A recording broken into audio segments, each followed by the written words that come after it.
I'll leave it up to you because I don't really care either way because I think both of them are like equally worth talking about. Should we talk about that 1X main event or the UFC card first?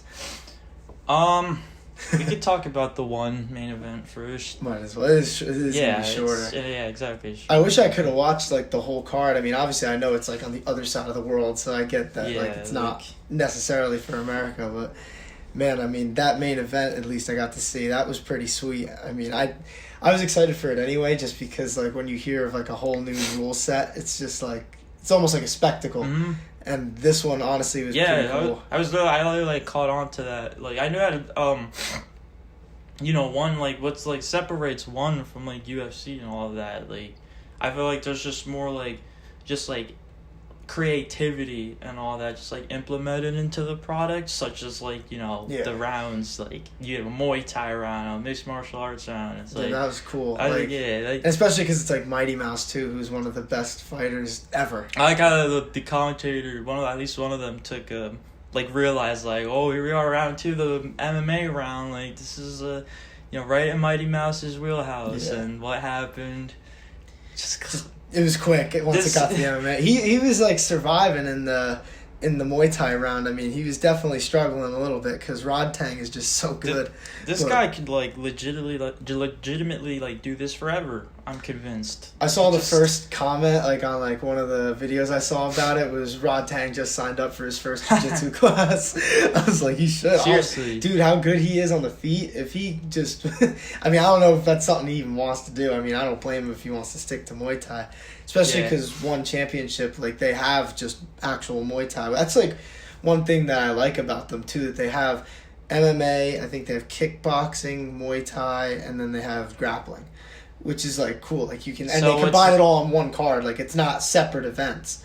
So like I think that's pretty cool because you're getting like a whole mix of combat sports. Like you can get an MMA fight, grappling match, Muay Thai, and then another MMA one. That's what I'm saying, dude. Like this is a whole stuff like that is like innovative and like it can go a long way for the sport. You never know. So yeah, well, it's definitely helped the sport on that side of the world. I mean, I'm 99% sure that that one championship like in like a global way is bigger than the UFC because they have like all of Asia. I'm pretty sure they have some of Europe is watching them too. It's just like, definitely in America, like the UFC is number one, but if you look at the grand scheme of the world, like, not everybody is the US, and, you got to watch some things sometimes that are at, like, different time zones. I mean, dude, that card started at, like, 1 in the morning. Yeah, I'm not going to be able to catch it. I wanted to watch it, but I was like, I can't. I'm not going to be able to catch it. Exactly. Dude, because I remember it was a Danielle Kelly, like, her match was, like, on, like, the first, like, because I think they had, like, 3 legs of the card, and then, so hers was on, like, the first leg of it, I think, and it started at, like, 1 a.m. I was like, I want to watch it, but I can't. I just can't. Like, life intervenes sometimes, but at least I got to watch that main event.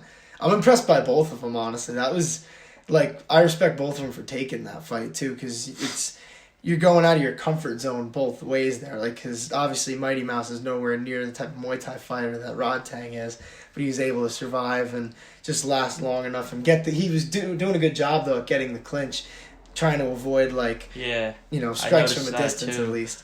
But, yeah, like you were saying, once it got to the second round, man, once he got that takedown, it was a wrap. I mean, yeah, just, that was cool. I hope they do, like, more things like that. They should do that with, because I don't know if Gordon Ryan, because of his, like, stomach thing, I don't know if he's ever still planning on, like, actually fighting, but if he wants, like, a little test there in the meantime, imagine like a grappling / MMA match with him, dude. That'd be crazy. I could be a banger. Yeah, I think just because it's Gordon, I think the first round would have to be MMA though. But then again, if Gordon gets the guy down, like it's still a wrap probably. The guy's just so good on the ground. Like that's why I think him in MMA is such like an intriguing thing to think about. I mean, you think he'd be good? I think that. How old is Gordon Ryan? I think he's still in his mid-20s, if I'm not mistaken. I could look that up, but I think of it like, I'm sure he has pretty good wrestling, I would think. And then you think about the striking. As long as he's decent, you know what I mean? That's all he would need to stay, like, what's the word? I guess Nah, I don't even know. I don't even really know where I was going with that one. What does he usually fight at, like, weight-wise? He's like a heavyweight pretty much, Oh. but he's like bulked up a lot, so I don't know if he would go down for like actual. He's 26. See, the thing is though, like now with MMA, I think if he fought, he would have to fight at heavyweight just because of his like stomach issue. Like I can't imagine him having like nice weight cuts. I mean, unless he would want to do that to fight at like 205 or something. But Yeah, that's what I was thinking. he's not big though. I think he's only like 215, 220. He actually might be a lot more than that now because of the off time. But yeah, I'm not sure. Gordon Ryan in MMA is just something that I've always thought about because like, and it's just what you think about when like you have a dominant figure in any combat sport. Like you think of it with Jordan Burroughs in wrestling too. Like, what would this guy do if you put him in the cage? Like, just because he's so good at this one discipline, like, it might get him wins. But, I don't know, I guess time will tell with that one. But I definitely did want to talk about one championship just a little bit because, I mean, they're doing great things. And in America, at least, they don't get the credit that they deserve. But I guess from there, we could just go right into the UFC. And this event was in Columbus. That was pretty cool. They had a good crowd there. I wasn't expecting that. Dude, you could like tell, like, you know, they were excited for, you know, like just a fight night to be back like in front of a live audience. Yeah, that's probably what it was. Because the reason why I said I wasn't expecting it, in the States. I wasn't expecting it mainly just because like neither of the fighters were really from there. So in the main event, so I figured that maybe it just wasn't going to be as big of a pop as last week. No, they were. It was right up there. It was a very animated crowd. I like that it's coming back like slowly, like just more fight nights that are gonna have fans and stuff like that. I think it'll bounce back by the time 22 ends, hopefully, and then 2023, hopefully all the events will be with fans. But, it just feels more and more like, you know, normal again. Like with each card, it feels like so. Yeah, 100%. They were going crazy. They were going nuts during that main event, obviously, because that fight was just nuts as it is. I mean, I wasn't expecting Curtis Blades to just go out there and zero I think like sometimes you don't see you know, sometimes you'll have a card where a crowd like, you know, they're gonna have their fights and like fighters and like individual fighters that they're going to like, you know, react to and cheer for or boo or whatever. Like and all Matt that. Brown, bro. I don't know if you watched that fight, but that was on, talk about a one-sided. Talk about a one-sided like crowd cheering. I think, dude, they were booing Brian Barberena throughout his whole post-fight. He's like, "I love you guys. I know you guys are booing me," but that was cool though. Joe Burrow was in attendance for that one. I didn't see that. I didn't see that. Yeah, he was, dude. Cool. He went up to, he didn't like go up to him like there, but I guess like in the locker room type deal. But he went up to Kai Kara France, and obviously he's from like Australia. Had no idea who Joe Burrow was, which is kind of funny. But he's literally like said he went up. He's like, yeah, so this fan wants to meet you. He's like, this big fan. And then like he's like, yeah. What's your name? Like, probably hasn't been asked that in a minute, but yeah, it was just a cool funny. Crowd there. I enjoyed that. I didn't expect them to be as like passionate as they were, but I mean, I should have known. No, yeah, what I was trying to say was they were reacting to every fight, like no matter like, you know, how, you know, boring or whatever it might have been. Like, I feel like sometimes you don't, you know, so like for the like actual like boring fights, like even the first, like, because I was like we were talking about like when we were prepping for this, just like we're probably not going to talk too much about the first two fights of the night because they weren't that eventful. And I mean the flyweight one with Nicolau and Jesus Christ, Dvorak, honestly, that one meant something, but like it wasn't that entertaining of a fight, and there's not really much to dig into for it. It wasn't. I mean, there would have been if like. You know, I'm not one to talk just sitting, you know, here talking about the that's what I'm saying. Like in the cage, like doing this, but I really do feel like Nicolau like had the finish like right in front of him, and also like I personally had so like we could just kick off with this fight. Might as well. We can go from the bottom up this time. I had it. I don't know about you, but I had it 1-1 going to the third round. So I'm thinking, and then obviously like, you know, the decision was unanimous. No, that was the last. It was the last fight that was a unanimous decision victory. There were a few like close decisions on there, honestly. That's why I'm like. I still think I still had it 1-1 going into the third round this fight. So I'm thinking like, okay, like, you know, someone's getting, you know, I guess someone like I don't. It's because like Dvorak was coming forward and he was putting on the pressure, but he wasn't doing anything really. And then like. I think Nicolau would have his moments, but he wasn't doing anything like enough. Like you said, like the finishes, like they could have been there, but he wasn't really trying to like counter. I think it was round 3 especially, like when Nicolau like really had him like on edge, and then that's when he shot for the takedown, and I was like, and then Dvorak actually stuffed it, and then I was really like, what are you doing? Like, let's pick because. Well, I was expecting that to be a great fight, and it really. I think Nicolau was just point fighting. I didn't think that through the first round. I was trying to give it the benefit of the doubt. Like do what you gotta do. Feeling out process. Do what you got. Yeah, exactly. Do what you gotta do. But like I said, I really thought he had like the finish like right there for the taking, like in the right before he went for the takedown, and I'm just thinking like he landed because I think he landed the elbow, and I was like, oh, okay, like. He can keep this heat on and he can get this finish, but didn't he drop him in like the second too? Because I think you were talking about the third. I only watched that fight once. I'll admit it, just because. I think it was the second. I do like I do know he had him hurt in the third. Is what I'm trying to say, and then he was just looking for just. I mean, it's impressive anyway, just to beat someone who was on as long as a win streak. That's probably what had to do with it. Yeah. Like, he was just, I think this Nicolau was just so, like, just laser focused on, okay, whatever really good taste is good. Yeah. I wish I really knew what Dvorak's, like, actual, like, game plan was, because, I mean, all he really was doing was just coming forward, which was working because there wasn't much activity, but... Yeah, and, like sometimes you just gotta go for it, because you never know, like, why do you want, like, even if you, like, know, like, dude, I have this guy beat throughout all 3 rounds, like, still, like, you... Honestly, though, you just never know what can happen, like... You never know what can happen. Like, even like the last second of a fight. So that's what I'm really. And then who wants to go to the judge's decision anyways? At the end of the day. I mean, good win, I should say, by Nicolau. I don't think there's really much to go into. Honestly, I'm just gonna go to the next one. I don't know if it's the next one in order because I kind of just you've seen my notes before. I just write them in jumbled notes.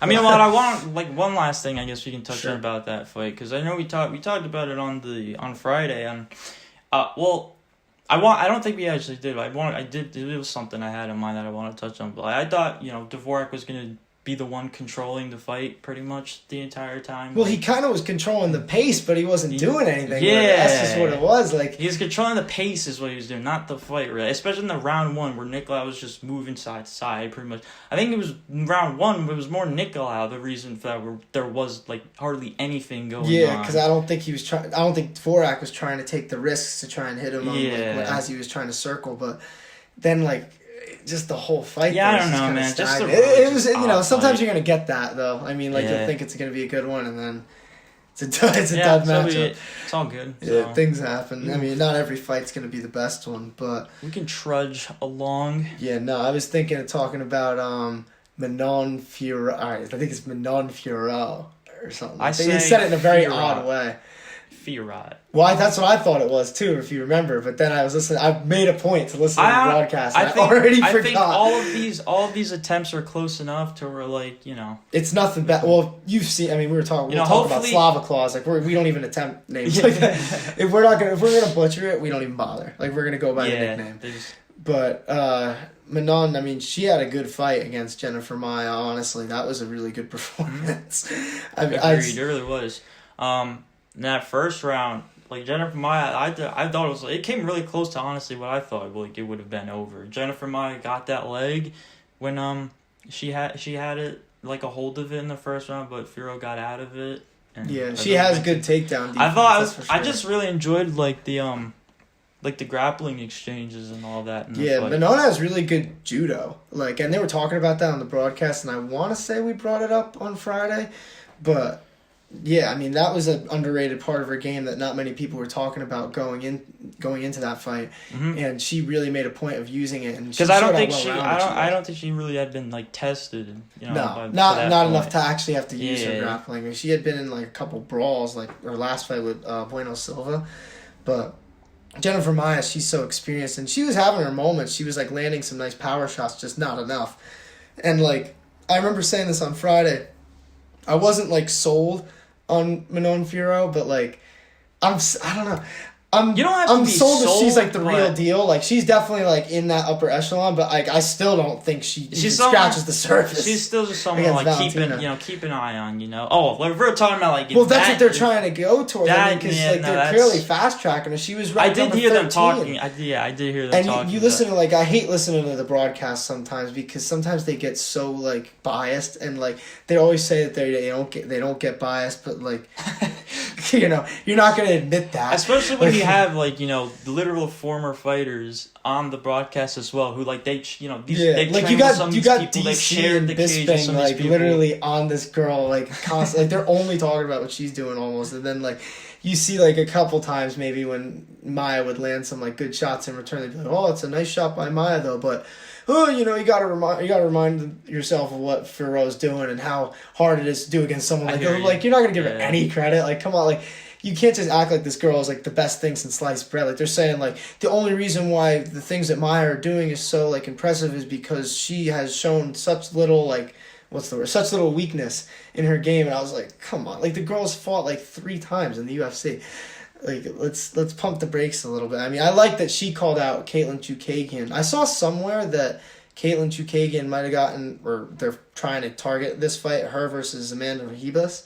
So I don't know if that's true, but if it is, maybe they gotta go in a different direction. But if that's not true, I definitely would not mind seeing Fiorot versus Chukagian. I think that's just an interesting matchup. Well, honestly, I don't know. Yeah, I think it could really go either way. To be honest, I feel like it would be Fiorot who would dictate how that fight goes. To be honest, because they both have like similar styles in the sense that they pick you apart, but like Chukagian likes to circle and then Fiorot likes to walk you down. And so, like, that's just one of those fights where you know what it's kind of going to look like going into it. It's just a matter of who's going to be able to use their footwork better, I guess. Yeah. Like, because if Fiorot would be able to cut off the cage, then she's going to be able to push the pace and then obviously land a bunch of shots, like, in volume. And then if Chukagian could just be evasive, as she's really good at doing, then I think she could win that fight. But that's an intriguing matchup. So, I mean, I do hope that it happens at some point, one way or another. But just a good performance by her. Like I said, I'm not ready to say that she should be fighting Valentina like the commentary team is.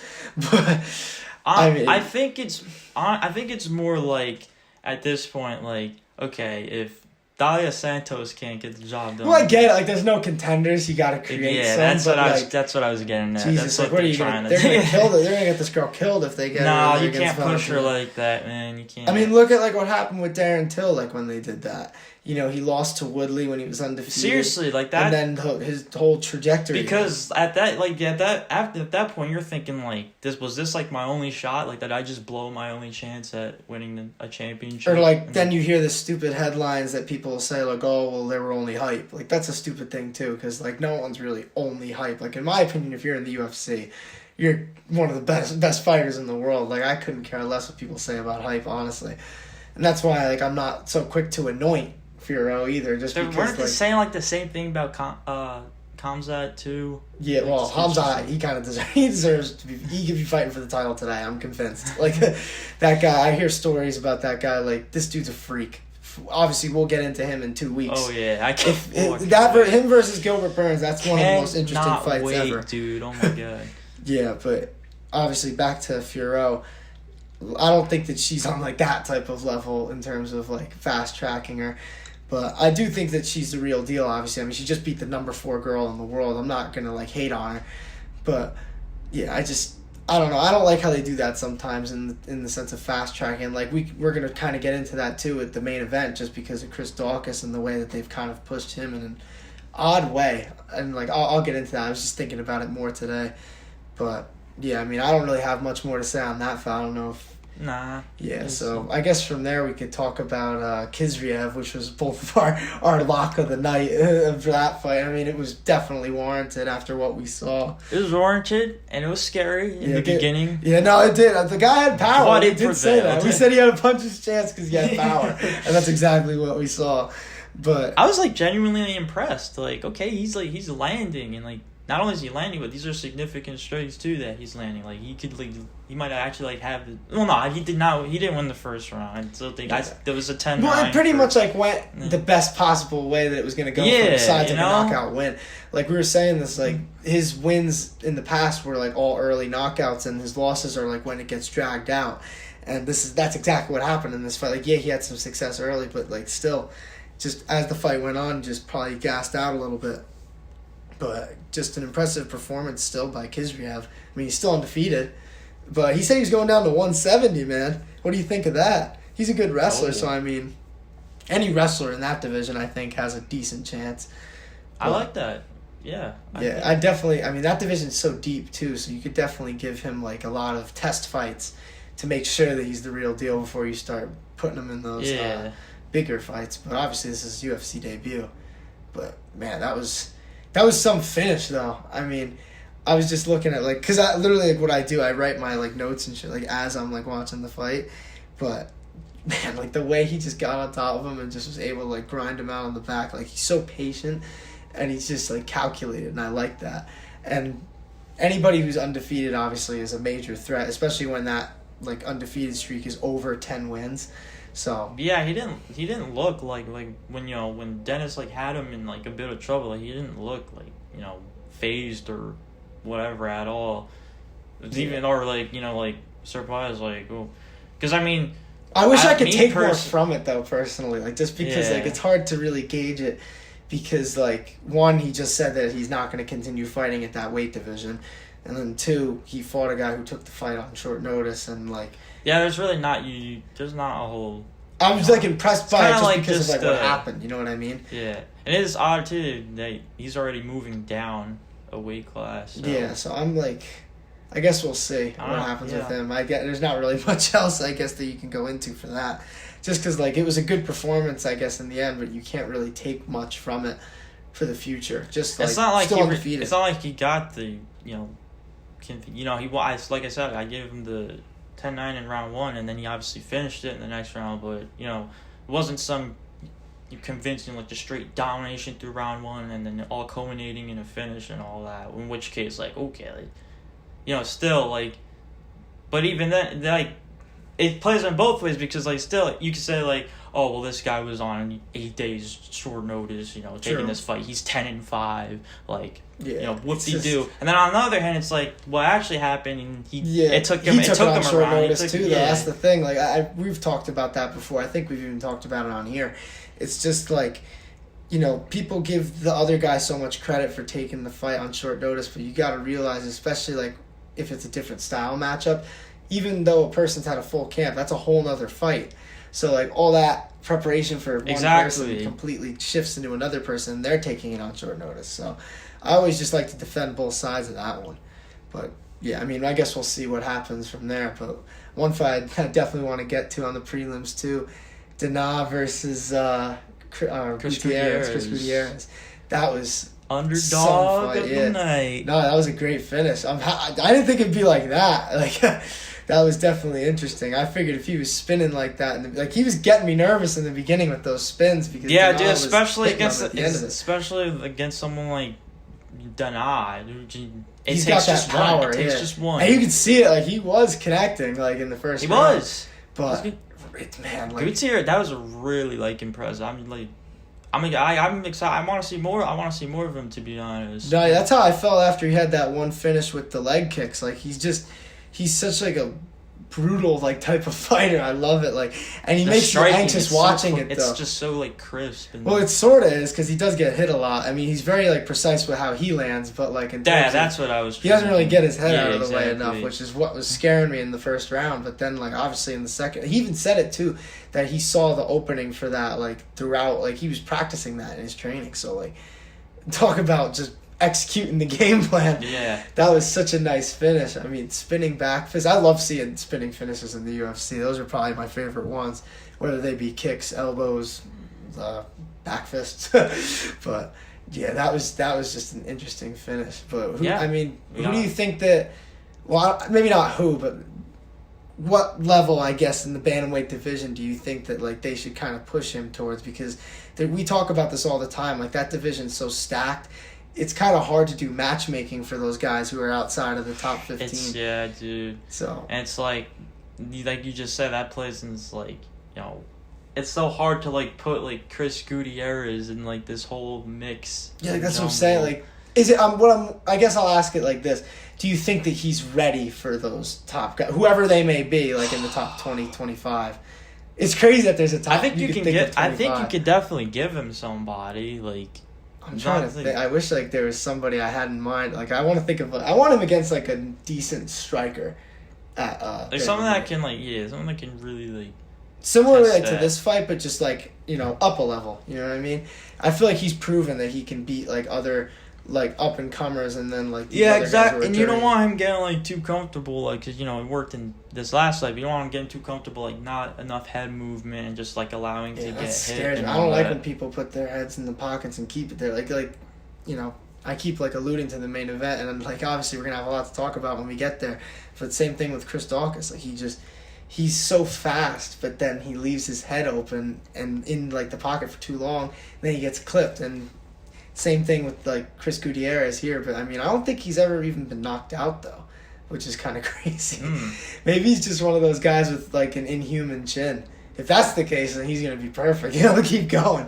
If that's the case. Honestly what I was thinking when I was watching the fight. Some people are just built different. That's just true. Because I was like I didn't really put that much like emphasis or whatnot into it, but I was kind of thinking when you were thinking like, wow, he's hardly like he's taking these shots by a guy who's really powerful when he lands, and he's not even really like moving, trying to like get out dodge that much. He's focused on his offense. And he's doing a good job. Like, as I'm saying, he was landing his shots, and that was literally what we were talking about. Like, it wasn't the fact that we didn't think that Gutierrez would be able to land his shots. It was more just like, can he survive that power? And obviously he was able to survive, and that's why he was such a good underdog pick. So hopefully some people made some money off that. Mm-hmm. But I guess moving on to the next fight, she was an underdog that I did not expect to be such a live underdog. Sarah McMahon against Carol Hossa. But dude, like Sarah McMahon, I don't think she had fought since the Juliana Pena fight, unless she maybe had fought one more time since then, but I don't think so. So the fact that she came out like as rejuvenated as she looked, that was really impressive to me. And then she just dominated that whole fight. Yeah. Yeah. So I didn't realize like how, obviously when we were doing the show, like before on a Friday, like coming into that, like I'm getting myself acclimated more and more to her, but I was not expecting like that kind of grappling performance in wrestling from her. So she was pulling out all the stops, it felt like. Yeah, and then like we figured that maybe Carol Hossa would be like expecting it, but like I think she was. It was just the fact that she couldn't stop it. Like I didn't think that she was gonna have. And you saw too in the last round, like. I'm glad I didn't play this card for starters. I just want to say that we were pretty like mid-tier on the predictions this week. Yeah, we definitely but were. Honestly, a lot of people like surprised Vegas too. I mean, all those people that we were talking about were like favorites and stuff. Like Sarah McMahon was a heavy underdog going in, at least like in terms of the fantasy pricing. I remember the odds I don't remember as much, but the fantasy pricing I definitely do. But damn, like I just couldn't believe like she just whooped her pretty much. I'm happy for her, though. I like seeing the veterans get some wins. I mean, they get fed to these young up-and-comers, and usually doesn't end so well. But in this case... And round 3, when, like, obviously Hosa's down both rounds and needs to finish, like... Hosa gets back to her feet. Sarah McMahon's still on her back, just has no interest in getting back. And like at that point, if you're Carol Hosa, like you gotta move to the center. You gotta do. I will say though, for Hosa, I am impressed by her heart because in round 3, she came out with a lot of urgency. That's right, the flying knee. Yeah, that was fairly close, and like you gotta take risks. And I really do appreciate when. Like, the urgency is, like, finally clicking for a fighter when it needs to. You gotta, like, realize when you're down 2-0, like, sometimes you gotta take risks. I mean, maybe it might have been a mistake to get 4:55 left, but then again, if you wait until 30 seconds, that's not a lot of time. It's just so hard when you're put in that predicament against a grappler and, like, you need to finish, but it's like, obviously, you have to worry about they're gonna do whatever by any means possible to get you back on the ground, make you as uncomfortable as possible and like. Well, like with those wrestlers, they're like the people who are truly skilled at it. They get to dictate where the fight goes, and that's such an important thing. That's what Sarah McMahon did pretty much. That's why I always say like, or I should say like when I was talking about it in the original like sportsbook videos that we were like previewing it, just because like I don't think that. Wow, I just lost my train of thought completely. I've had a long day, man. I swear. I was like, let me say this. I'll kind of explain like why I'm like a little groggy right now. While I was watching those fights live yesterday, it was after like a pretty just slow day at work that kind of put me to sleep. Oh, yeah. And bro, I was in and out watching those fights, like in terms of falling asleep. And like that wasn't because the fights were boring, because they definitely weren't. I rewatched them all today, and now I'm exhausted again because I watched the whole card. But yeah, that was either way. It was just a fun fight night. I enjoyed it. But yeah, it was I'm pissed that I had a good point coming. I know I did. It's sad that my energy isn't here tonight. Yeah. There was something about, I think you were trying to get at something about when we were on the show. On the Horde Sportsbook on Friday. It's not worth it. Yeah. As Pat McAfee says, worst show ever. Worst show ever. No, but legit. I mean, things get in the way sometimes. We're human. Yeah, it's all good. So you want to just use that as a we could go on to the next fight. Oh my god, dude! Like the amount of things that happened that we were just not expecting. Mark T. Casey out wrestling Slava Claus for 3 rounds. Oh yeah, tell me about it. What the hell? I had no idea that was coming. I figured that if he was gonna beat him, he would be knocking him out or out striking him or something, but. He out wrestled first 2 rounds for me. I'm like, okay, like yeah, this is a pretty like sharp game plan from GKC and his team to like, because obviously like so they're talking about Slava Claus's takedown defense and whatnot. Yeah. And I thought that was like completely exposed. Yeah, I mean the British fighter taking him down, the British striker I should say, taking him down a bunch of times. But I was impressed by, like, his maturity. GKC I'm talking about, by his maturity. Just because, like, you know, I said, like, in the past, he'll fight, like, pretty well at first, and then he'll kind of get into a brawl. I don't know if it's because he would get tired or if it was just because he would get bored in there. But, like, I like how in this fight he really, like, stuck to a good game plan and it won. I wasn't expecting him that sick with, like, 3. So you got the first 2 rounds. I'm like, okay, he might, like, turn it up now. I'm like, okay, let's set you straight. Like, because, like, at that point, obviously, you're Slava Claus. You're just prepared. You're preparing to try to stuff any sort of takedown attempt that's gonna come. That's, like, all, like, because at that point, like, that's all, like, you're kind of worried about. Forgetting, like, obviously, like, G. Casey's a striker first, and you wouldn't even think if this was, like, the first fight. Yeah, it's, like, literally completely unexpected. Like, I can't imagine that Slava Claus spent his whole camp preparing for takedowns from Mark T. Casey. He was probably expecting, like, a huge, like, blitz at first of striking. So, I mean, I'm just impressed because I think it shows a lot of, like, maturity by G. Casey, and, like, it shows that he's had a lot of experience, and he has taken some rough losses in the cage, but, I mean, hopefully this will be, like, a whole new turn for him. I mean, I was really impressed by what I saw in this fight. Maybe, I don't know. Maybe it might just be like just opponent study and just really like, you know, trying to exploit like your opponent. Well, after a while, it seemed like the only way that Slava Claus was going to win if he was going to land like one of those power shots that he has. I mean, because he does have that like next level type of power. So that's the only avenue that I saw him getting towards after the second round, because obviously G. Casey was doing more of the same there. I was just really impressed. Like I said, it was just a smothering grappling win by Mark G. Casey, something that I did not think I'd be saying today. But yeah, I mean, he's really good though. He's very talented. Like I said, most of his losses are more just like, I don't want to say mental mistakes, but like they could be chalked up to that, honestly. Yeah. But, yeah, I mean, I think his career will be taking a positive turn after that. We'll see. But I say from here, we just move on to the next one, which was, no way. Was the first fight of the main card actually Magny versus Griffin? I could be wrong about that. Yeah. Wow, that's crazy. Yeah, it was. Oh, you know what got me confused? Because the one fight that got canceled. Yeah, Leo Latifi. I'm pissed that got canceled, by the way. That was going to be a good one. I hate when like it's always a fight that's like gonna be like a fun one. Yeah. You ever notice that? It can't be like two like random guys at the beginning of the prelims. It's always got to be like a fun one. But anyway, we'll just get into Neil Magny versus Max Payne Griffin. I mean, I know Magny won, but I'm impressed by Max Griffin, man. Like I said this, it seemed like he was turning the early corner. on. The power, like you were saying in the Hurt Sportsbook, that really played a factor in round one, that's for sure. But I guess take me through. And then obviously for I thought Neil Magny did a great job of adjusting. As he always does, though. Like, did I not say that, though? Like, if you don't get this guy out of there, he's going to be there all 3 rounds. He's going to push the pace. And that's exactly what he started to do. Like, it kind of felt like he was just walking down Max Payne. Like Max got tired after, like, I'd say, like, midway through the second round, kind of the tide started turning. And then round 3, it was all Neil Magny, pretty much. Because I don't just... Like, obviously, with a guy like Max Griffin, he's just looking to hit you. He's just looking to piece you up, and then eventually knock you out, obviously. But Neil Magny is a guy that he's not going to allow himself to get hit. He's so experienced, too. Like, he's fought so many killers over the years. Like, and this is, like, stemming back from, like, the UFC, like, 100s, like, back in, like, when they were on Fox and stuff. He was fighting, like... Hector Lombor, dude, that's like one of my favorite fights ever.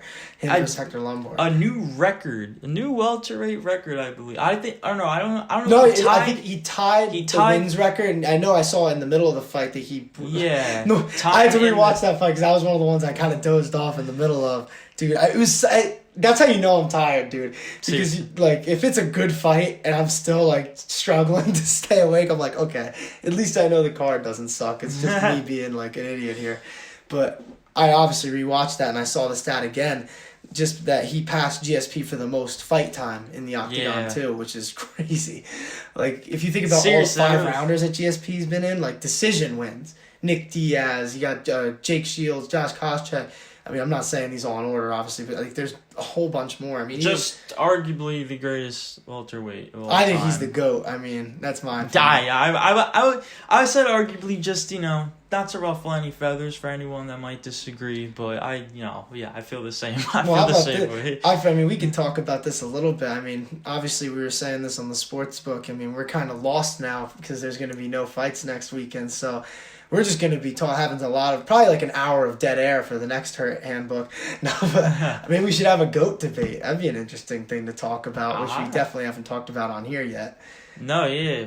On here, obviously. I know we've talked about it a little bit before in the past, but... We should make... You know what we should make? We got to make like a top 5 or top 10 list. We'll talk about this. Like, literally. We got to talk about this. But, anyway, back to the fight, though. Just... It ended up kind of going, like, similarly to how I figured it would go. Just Max Griffin did a lot better than I figured he'd do. But, just the power that he has, though, is impressive. Because Neil Magny does have, like, a pretty good chin. And Max Griffin knocked him down, like, pretty early.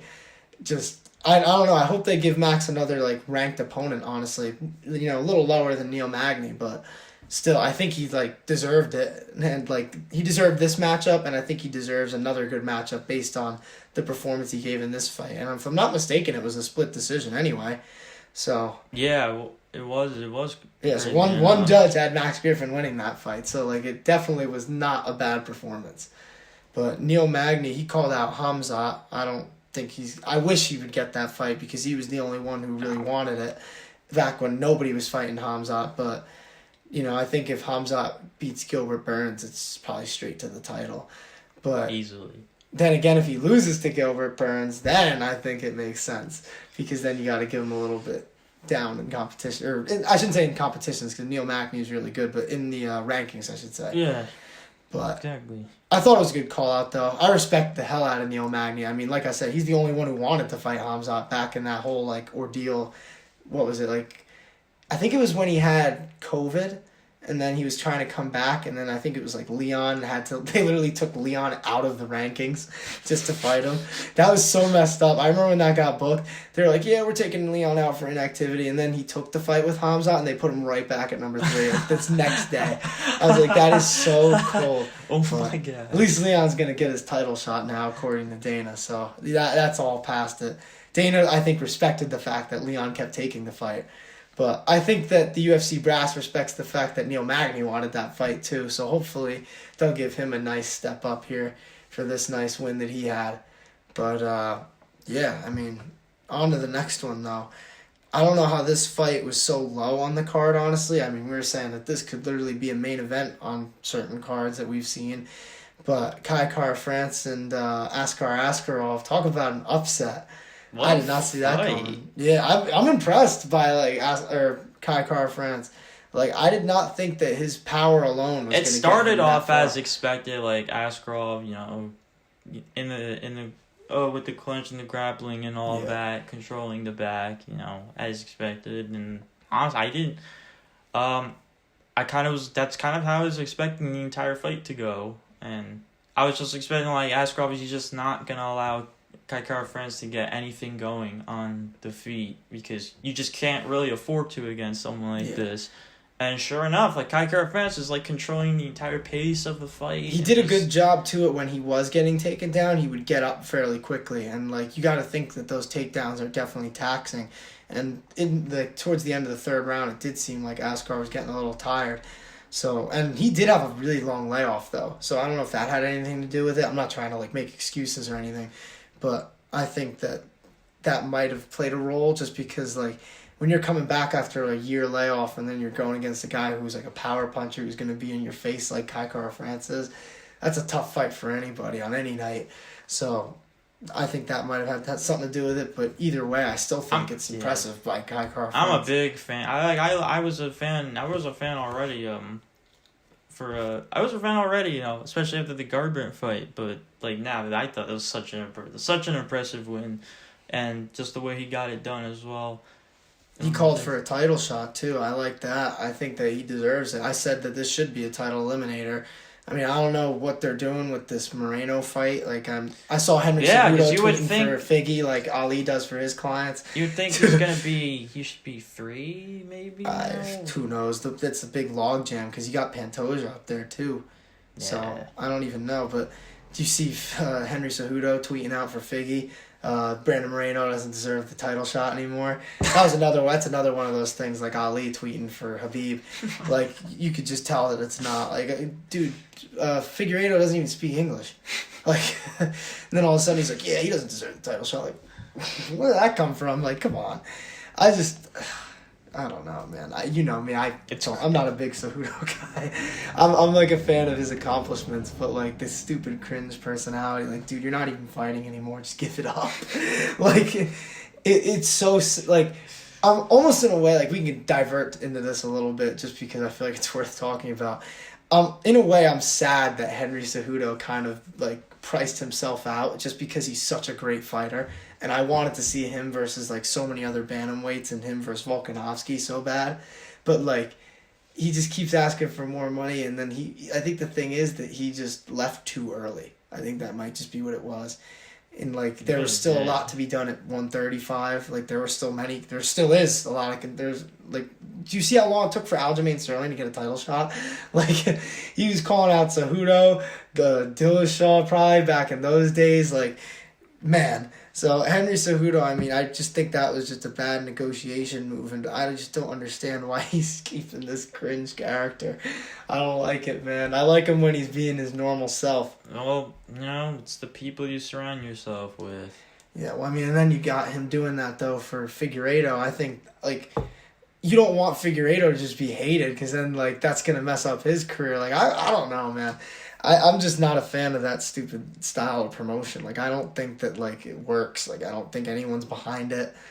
Like, tell me one person who was enjoying when Figueiredo was literally reading off his, you are a bitch to Figueiredo, or to Moreno. Do you remember that in the last press conference? I don't know if you would, because honestly, it's an unforgettable moment because it was so cringe, but it was a forgettable moment because it was just so cringe. Like, it's just awkward.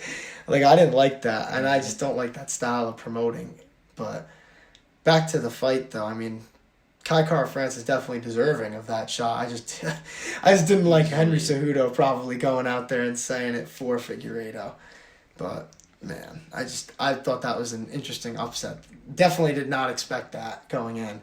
I mean, the power just bothered him. That's what it really was. Like, every time he was getting hit clean, like, I don't even think it was that he was rocked. It just seemed like It's that just he was... electric. Yeah. It's just electric, dude. It's like almost like those bell ringing type shots. Like, it's not like they're gonna knock you out, but like there's so much power behind it that it like hurts and stuns you for a second.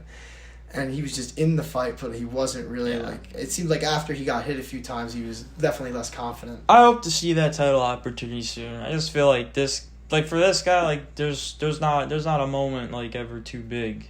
He's just one of those guys that's just, it doesn't matter, like, I guess, like, who stylistically he's going up against or whatnot. Like, his power is just there. Yeah. Like, he has that, like, equalizer, I always call it. Like, it's just that knockout shot that can win any fight. But, I mean, I could understand if they wanted him to pass up Moreno for the title shot. I don't even think that fight got officially booked yet with him and Figueiredo.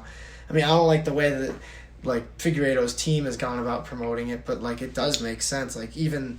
I think Cejudo himself, like, actually said this, that he thought that Kai Kara-France should fight for the title, and then Moreno should try and fight Pantoja since he's lost to him twice. And then that's, like, a good title eliminator. I'm like, I mean, I wouldn't mind that. That's logical. But I don't know. I don't like log jams at the top of divisions, so anything to get it sorted out, honestly.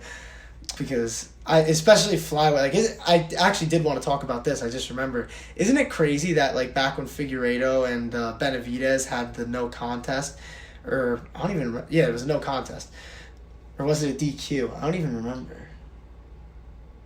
Wow, no, I'm actually wrong. Figueiredo missed weight and he won. Right, that's what it was. And oh god, that fight was so long ago at this point. I don't even remember.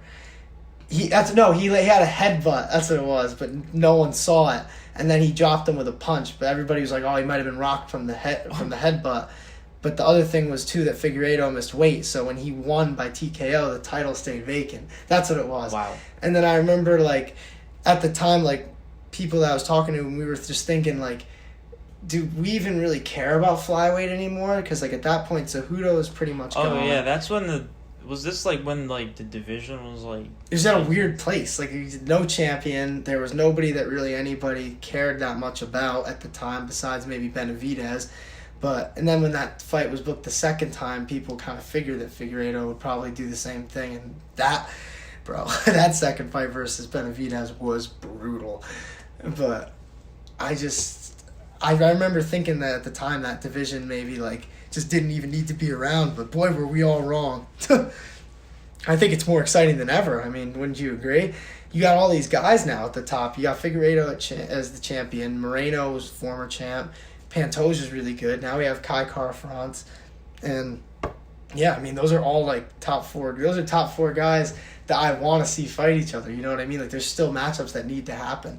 And then Askarov's still there, too. I mean, this is his first loss. Yeah, seriously. We'll see how he rebounds. Askarov shouldn't fall that far, I don't think. No. I mean, we'll see how mentally he rebounds from it, but I think he'll be all right. I think he's got the skill set to... You know who I see a lot of in Kai Kara-France? Who's that? And I don't know if this is asinine to say or not, but I really do feel this way, but Justin Gaethje. That's actually a very good comparison. I see, like, a lot of... Laying it all on the line, just swinging bombs. Yeah. That's so true. I mean, yeah, I would agree with that, actually. The That's pace a perfect that comparison. they fight at, and, like, the explosiveness. Yeah, it's like a non-stop type deal, too. And he has nice leg kicks like Gaethje, too. All those city kickboxing guys do. I'm impressed by him, man. I mean, I remember after his fight with Brandon Royval, I didn't really think that he would ever get to this level because of his brawling style. But now it's like he still has that, but it's in a technical enough like fashion that it gets him through the fights, and he usually wins by knockout. I mean, like, look at the Garbrandt fight. That was a clinic in the short time that it lasted. Because Cody didn't even, like, he didn't have a chance in hell, like, once he got hit the first time. Like, you could see he'd never been hit like that at flyweight before. That's for sure. But I'm impressed by Kai Kara-France. I think that a title shot should be next, regardless. Whether that be, like, Figueiredo's next fight is one thing, but I think that Kai Kara-France's next fight should be the title. Whether that be against Figgy, Moreno, whoever. But sounds fair to me. On to the next one, though. Fight of the night, for sure. Matt Brown versus Brian Barberena. Dude. I mean, Like, who the hell would have... This card just threw, like, a lot of just, like, curveballs at you. I mean, like, initially I said, like, like, on paper, like, it doesn't look, it doesn't really stack up, like, to the past 2 cards we've gotten, but, like, in terms of, like, results and whatnot... There were a lot of interesting, like, finishes and just good fights in general. This is what I was like, wow, like, that was just straight, like, just 3 rounds is war, like, which I felt like, something like I thought was in the range of outcomes, but I said it, like, on the show, like, I really, like, thought someone was, like, going, and again, after the first one, like, okay, like, that was physical enough, like, they both, like, it was more, I think it was actually, well, Matt Brown, he won round 1. He had really good grappling, which doesn't surprise me. Like, a lot of people get surprised by that, but I remember, I think it was his fight with Carlos Condit. He had a couple nice takedowns, and he stayed on top for a while. Scappa's pretty underrated. No, yeah, he's got, like, a lot of all-around skill that people just don't talk about because he's so violent. And the way that I saw this fight personally, I mean, I had it 29-28 Brown, but I could see how people scored it for Barberena because the way I saw it was Brown had round 1, Barberena won round 2, and then Matt Brown was winning pretty much, like, it was a close round 3, like, very close, but Matt Brown was winning a lot of round 3, and then at the end he kind of was getting rocked. But Barberena was just landing in a lot, but I don't think he was rocking him though. I think he was tired. I don't think it was that he was rocked. Because it seemed like he was starting the rounds. All 3 rounds he started great, and then he would trail off at the end of rounds 2 and 3. Like, you that's could what see how honestly how hard the both of them were. Yeah, any slugfest like that is going to take a lot. I thought Barberena was literally a strike away towards the end of the last round from like just putting Matt Brown away. And like I said, I thought he was just so tired, like, just couldn't even throw it. Yeah, that was just at that point you're just swinging and just hoping. I love fights like that though, where they both leave it in the cage. And like when you got 2 guys that who've been around for as long as they have, and just as respected as they are as well, it's like stuff like that. It's like they're just always gonna just leave it all out there, and they're just gonna at the end of the day, they're going to try and give, like, the people what they want to see. I will say, though, I do like the fact that Matt Brown tried to mix it up the way he did. Like, it seemed like cardio is more of a factor than anything. I mean, and that's not, like, his fault or anything. I mean, he is getting, like, a little older, and he's very aware of that. Yeah, man. Like, come on, man. So, it's just... I think he was the more technical fighter, and, like, if he had the cardio, he probably would have won that fight, like, in a more easy fashion. But then, like, obviously, in this case, he lost by split decision. But how did you have that fight scored, by the way? Do you have it for Barberena? I had it. Yeah, I had it Barberena. Yeah, I could see it. Like, that's what I'm saying. I agreed with the judge's call. Yeah. I had rounds 2 and 3 really close. That's why, like, I thought the end, like you said, Matt Brown obviously started off all 3 rounds, like, really strong and just focused. And I think, for the end of round 3 is what did it for me. Yeah, no, it was a close to a finish. For me personally, it was just like if that would have happened maybe like 20 seconds earlier and it was like lasting longer, I would have had it. But I mean, like I said, obviously Barberena won anyway, so it doesn't even matter. But man, I mean, he's getting booed so hard. Like we talked about this a little bit earlier, but he's getting booed so hard. I just felt so bad for him because he does not deserve that after putting on a show like that for those fans. I mean, it's harsh, but I get it. Matt Brown's the hometown dude. I mean, from that. I don't think it's anything personal, but I get what you mean. It sucks though. I mean, you know me. I don't like booing any fighters really unless they really deserve it. Just because you just know how hard they're working to put on like any show for you guys. Like. It's an 8-week training camp most of the time. Like, these guys are putting their lives on hold, but then Ohio, man, OH, they don't care. They don't care. Yeah, but, and then I look at the G. Kesey fight and the Nicolau fight, and then it's like, obviously, at the end of the day, like, what matters is the record, the W going into the record book. Yeah. They were booing the hell out of Dvorak and Nicolau, man. It was ugly. Yeah. It was ugly. I was about to say they deserved it, but I was like, no, they didn't deserve it. No. It was... No, like... I could understand. It was from... Dude, it was literally from, like, the get-go. Like, they were booing. Yeah, they were just mad. There was just a few, like, They were feeling each other out for 30 seconds, and Ohio was not having it. Bro, those Ohio... I mean, we see it, like, from just, like... me and you are big Pat McAfee fans. We always see it from guys like AJ Hawk. Like, they're just different out there in Ohio, man. They want violence. And I get it. It's, that's what all fight fans want at the end of the day.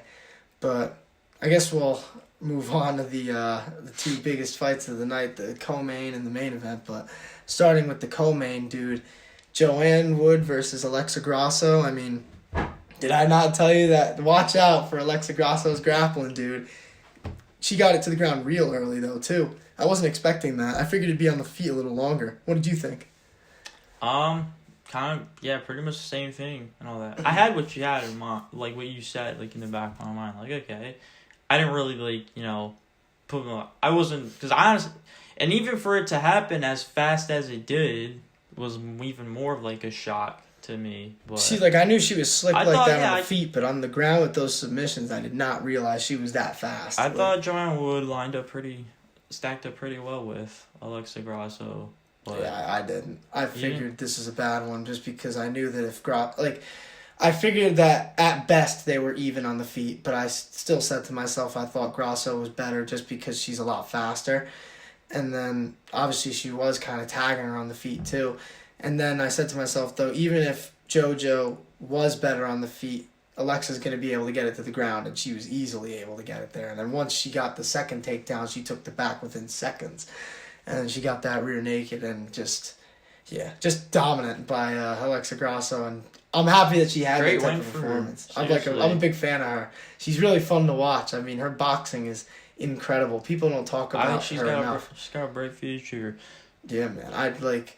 Did she call anyone out post-fight? I don't think she did. But I don't know who you would have her against. I think JoJo was number 7. I don't know. I hope they don't put her against... Yeah, Grosso hope they don't put her against Fiorello. I don't want to see that. Yeah, no. Yeah, I don't like... Yeah, Grosso was 9 and Wood was 7. Yeah, you're right. So... You could definitely, I think, give her someone in that top 5. I mean, flyweight, they're in luck because most of those girls in the top 5 have lost to Valentina already. So they're definitely not opposed to losing a contender.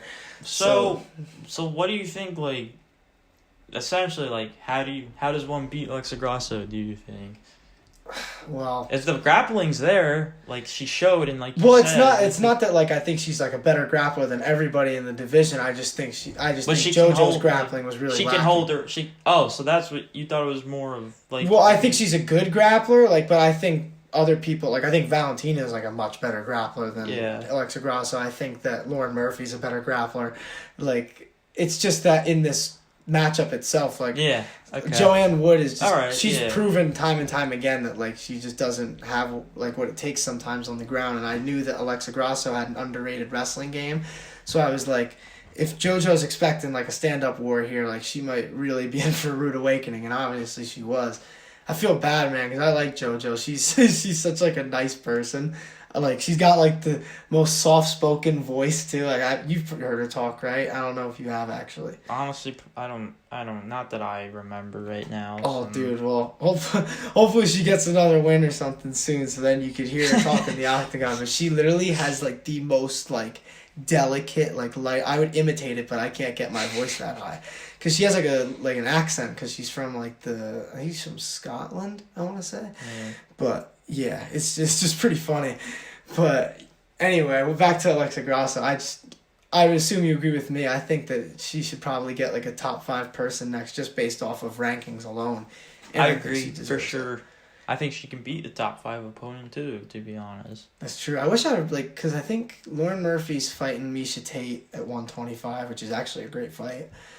And then you got maybe Chukagian versus Hebus, or possibly if they want to book Furo. I don't know what's the deal there, but I don't really know. Who else could you give her? Jennifer Maia. You want to give her? I mean, I don't like that fight though. I mean, I don't think it really makes sense for Jennifer Maia coming off a loss. Well, I'm not even saying for Maia, just even Grosso. Just I feel that's one of those scenarios where it'd be if anything, it'd be number 5 versus number 6. Why would either of them really take it? There's nothing to gain or nothing to lose.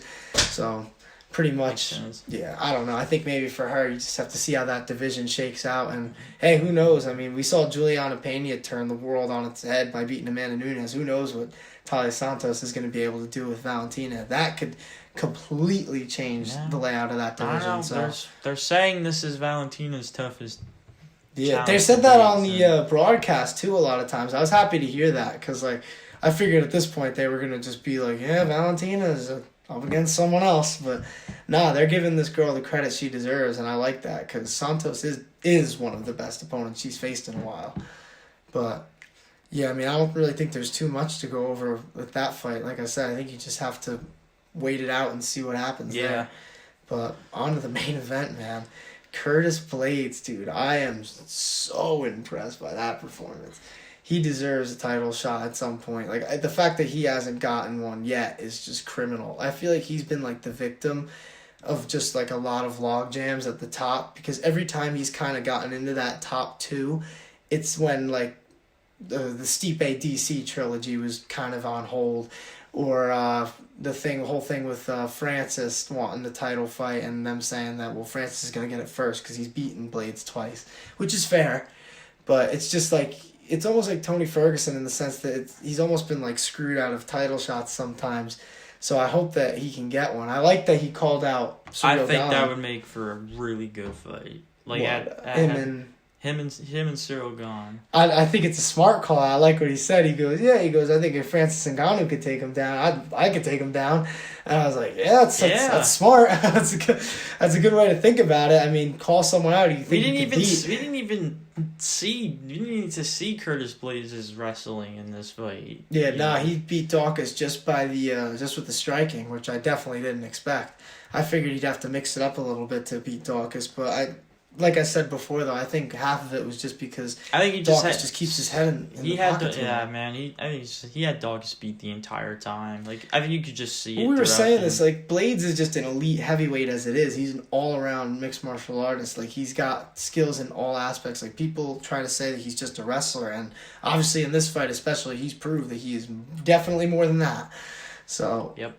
And this time he didn't even need the feints, like, of the takedowns to try and, like, set up his striking. This was just a clinic for him. Yeah, they were talking about that on the commentary, too. Like, yeah, Bisping's Curtis hasn't even set up. Any second, and they're, like, sitting there like they're waiting on, like, a fix or something. Like, they're, like drug addicts. Like, when's he going to shoot for a takedown? Like, it was so funny, dude. And, like, I was like that, too. I was like, Jesus. I was like, he's not shooting for a takedown. I was like, I don't know how this is going to go for him. But he was doing fine. Like, he was landing a lot of shots. And like at the beginning of the second round, though, obviously he just connected with that bomb, so that was just all she wrote for Chris Daukaus. But I mean, I don't like how they fast tracked Chris Daukaus like the way that they did against who they did. Like I don't think you should have given Curtis Blades probably used that fight as like an opportunity. Like okay, like you've seen he my said wrestling going in like that he didn't think that Daukaus was like he thought he was a good fighter, but he didn't think he was as deserving of the hype. Yeah. So, like, that's fair. I mean, his best win to date is what? Shamil Abdurakhmanov? I think that's how you say it. I think that was probably the best pronunciation I've had of it. That was pretty good. That was probably a better one than I'm ever going to have again. So, but I think that Dawkins still has, like, a decent future. I mean, like, you got to hope that his confidence isn't shot because they said he took the Derek Lewis loss kind of rough. So, hopefully he doesn't think that he's just like, honestly, oh, really? In that case, he's probably going to take this loss pretty rough, too. Well, like, that's what I'm saying. Like, that's why I hate when they fast-track guys like this, because they hear, like, all the media saying that, like, they're, like, the next big thing, and then they get starched by, like, these big names. Like, Derek Lewis was, like, one of the top guys in the world at that point, and so is Curtis Blades right now. So, like, he's losing to elite guys, so I hope it doesn't, like, affect him that much. Like, he still has, like, a ways to go.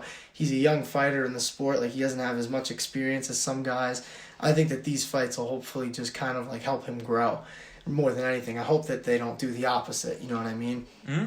I'm worried about, like, his chin. That's, like, what I'm worried about, though, because this is 2 straight, like, pretty brutal knockouts against power, like, guys with a lot of power in their punches. So, I don't know. I mean, Curtis Blades said he thinks he should go down to 205. I mean, I never thought about that. I don't know, like, what he walks around at, but I don't even... I mean, because he's definitely like not the tallest heavyweight in the world, but I think he's probably like got the weight though. That's what what I was He has exactly power. what I was about to I think say. his speed helps him too. Like that's what I'm saying. I think it's just that he's running into the wrong I think guys. he's meant to be exactly. I think this is the division he's meant to be. It's just like like you said. Yeah. Like, he's still young, dude. Like, he's still got a lot of I hope he fights sees left. that. You know what I mean? Like it's easy for us to say that, but like when you have 2 straight Yeah, knockout losses, it's hard. to already be ranked like in the heavyweight division Yeah. at this age too, like that says something, Exactly. So, And like I said, losing to those guys is nothing to be mad about, in my opinion. No. Like I hope that he realizes that. He's a smart guy. Like you could tell when you listen to him talk. But if anything, Curtis Blades, like, he needed it, he got it. Title fight, perhaps next on deck. yeah, And well, he I'm said here for he won an interim title shot versus Gon. I don't see that happening, but I think Lord, I don't think you're gonna give what Gon are an you interim down? title shot after a loss. What do you want to see for him next? Well, I want to see the Gon fight. I just don't think it should be for an interim title. Okay. Yeah, like whether that I don't even think it should be a 5-rounder. I think they both proved that they could both fight 5 rounds.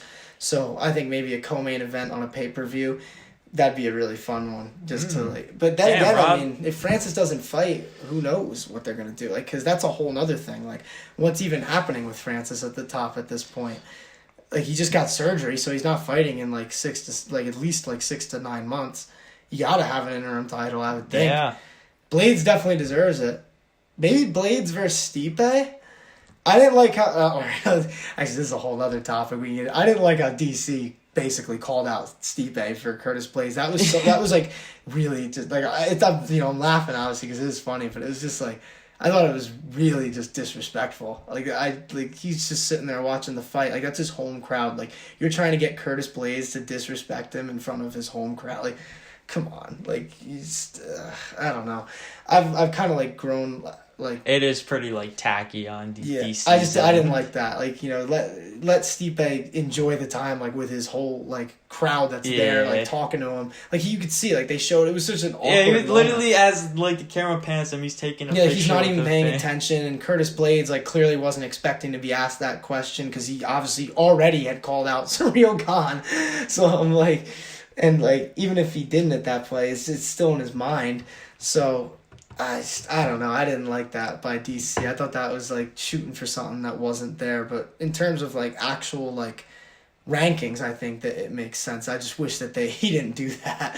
I just thought it was awkward, and then it like really just kind of like made the energy in the arena kind of a lot worse. Because Curtis Blades was like, I mean, I respect you. We might have to fight, but I respect you because, like, what is he gonna do? He's not gonna bash Stipe. He's in Ohio. Yeah, he's not stupid. He's gonna get booed out of the building if he bashed Stipe, and then he'll hear the UFC saying to him, "Well, the fans don't seem to like him very much," as they've been saying for his like last 10 fights.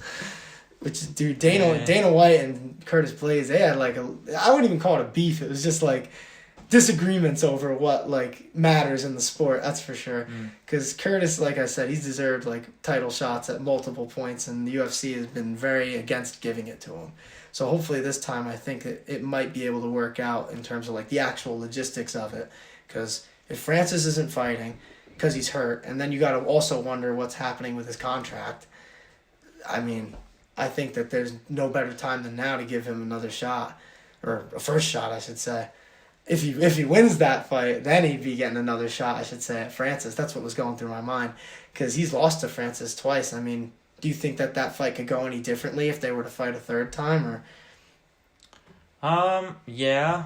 Actually, I could. I definitely think he's gotten But better. I could see it going different in the sense that, Francis is can at least hang with Curtis's wrestling. It's weird because the second instead time of a a decapitation of Curtis Blades. Well, that was happening to pretty much the second time they fought though. Like it looked like that, but then Curtis Blades, he wasn't even really out. Like he's probably the only person who's fought Francis who's lost to him by TKO who wasn't completely unconscious by the end of the fight, and he was complaining, and he still says to this day that it was an early stoppage. So I mean, hey, he has his pathway to come prove that now. So maybe he'll be able to. But I was just impressed by his performance in this fight. I mean, just proved once again why he's just an all-around mixed martial arts elite heavyweight. You know what I mean? So hopefully he gets his at least an interim title shot next. But yeah, I mean that's all that there is with that card, I guess.